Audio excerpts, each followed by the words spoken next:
فاسألوا أهل الذكر إن كنتم لا تعلمون। ওয়ালাইকুম আসসালাম রহমতুল্লাহ। ভাই আমিনুর রহমান বাগদাদ থেকে প্রশ্ন করেছেন দাড়ি কাটা সম্পর্কে, যে দাড়ি যে জেনে শুনে কাটে সে তার গুনাহ হবে কি না, বা দাড়ি কাটা সম্পর্কে রাসূল করিম সাল্লাল্লাহু আলাইহি ওয়াসাল্লামের ফরমান কি। প্রথমে বলি ভাই, দাড়ি হচ্ছে একটা সম্মানীয় জিনিস আল্লাহ তাবারক তাআলার তরফ থেকে, যা পুরুষ মানুষকে দেয়া হয়েছে এবং যার দ্বারাতে পার্থক্য করা হয়, মানে বাহ্যিক পার্থক্য করা হয় ছেলে মেয়ে। আল্লাহ তাবারক তাআলা মেয়েদেরকে দাড়ি দেন নাই, মেয়েদেরকে দাড়ি দিয়ে তাদেরকে সৌন্দর্য দেন নাই, বরং তাদেরকে দাড়ি না দিয়ে তাদেরকে সে সৌন্দর্য দিয়েছেন। আর আল্লাহ তাবারক তাআলা পুরুষদেরকে দাড়ি দিয়ে সৌন্দর্য বাড়িয়েছেন। আর এই দাড়ি পার্থক্য করে দেয় কুফরের মাঝে এবং নাফরমানের মাঝে যারা দাড়ি কাটে। আর এটা একটা হচ্ছে পুরুষ মানুষের সৌন্দর্য, যা যে পুরুষ মানুষের মুখে দাড়ি আছে, মুখটা আলহামদুলিল্লাহ দেখতে নুরানি লাগে এবং পার্থক্য হয়ে যায় ছেলে মেয়েদের।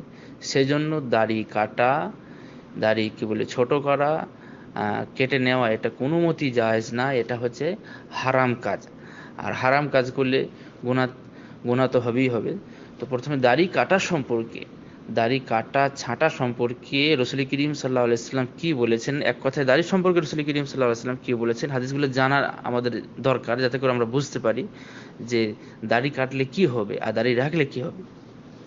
আপনি যেমন একটি হাদিস পড়বেন, হাদিসটা আপনি মুসলিমের 627 নম্বরে পাবেন। আয়েশা রাদিয়াল্লাহু তাআলা আনহা বর্ণনা করেছেন, উনি বলছেন যে রাসূল করিম সাল্লাল্লাহু আলাইহি ওয়াসাল্লাম বলেছেন, আশরুম মিনাল ফিতরা, 10টি কাজ প্রকৃতিগত আচরণ বা নবীগণদের আচরণ বলতে পারেন।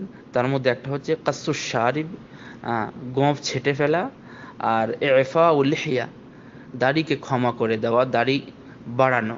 এভাবে রাসূল করিম সাল্লাল্লাহু আলাইহি ওয়াসাল্লাম 10টা জিনিস বলেছেন। আমাদের বিষয়বস্তু হচ্ছে দাড়ি। তো এখানে রাসূল করিম সাল্লাল্লাহু আলাইহি ওয়াসাল্লাম দাড়ি বাড়ানোর কথা বলেছেন, ইফাউল লিহিয়া, দাড়িকে ক্ষমা করে দেওয়া, নিজের অবস্থাতে রেখে দেওয়া। তারপর আমি ইবনে ওমর রাদিয়াল্লাহু তাআলা আনহুর হাদিস পড়বেন, যে হাদিসটি বুখারীর 5893 এবং মুসলিমের 623 নম্বরে আছে।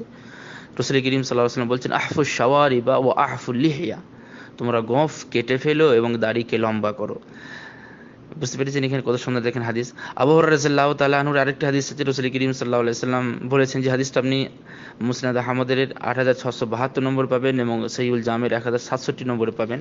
আফুল লিহিয়া ওয়া খুদুশ শাওয়ারিব ওয়া গায়্যিরু শাইবাকুম ওয়া লা তাশাব্বাহু বিল ইয়াহুদ ওয়ান নাসারা, তোমরা দাড়ি বাড়াও, মুখ ছোট করো, পাকা চুলে কালো কলব ছাড়া খিতাব লাগাও, ইহুদ ও নাসারাদের সাদৃশ্য অবলম্বন করো না।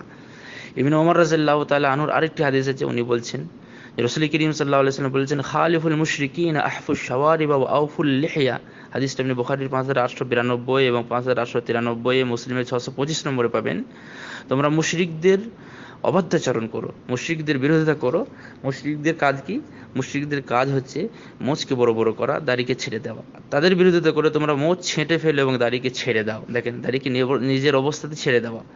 আবু হুরায়রা রাদিয়াল্লাহু তাআলা আনহুর আরেকটি হাদিস শুনেন, যে হাদিসটা আপনি মুসলিমের 626 নম্বরে পাবেন।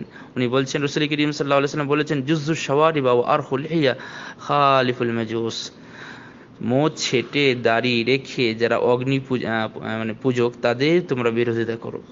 দেখেন, ইহুদ নাসারাদের বিরোধিতা করার কথা বলা হলো, মুশরিকদের বিরোধিতা কথা বলা হলো, এবং যারা মাজুসি, যারা অগ্নি পূজক, তাদের বিরোধিতা করে তোমরা দাড়িকে নিজের অবস্থাতে ছেড়ে দাও, মোচ ছোট করো।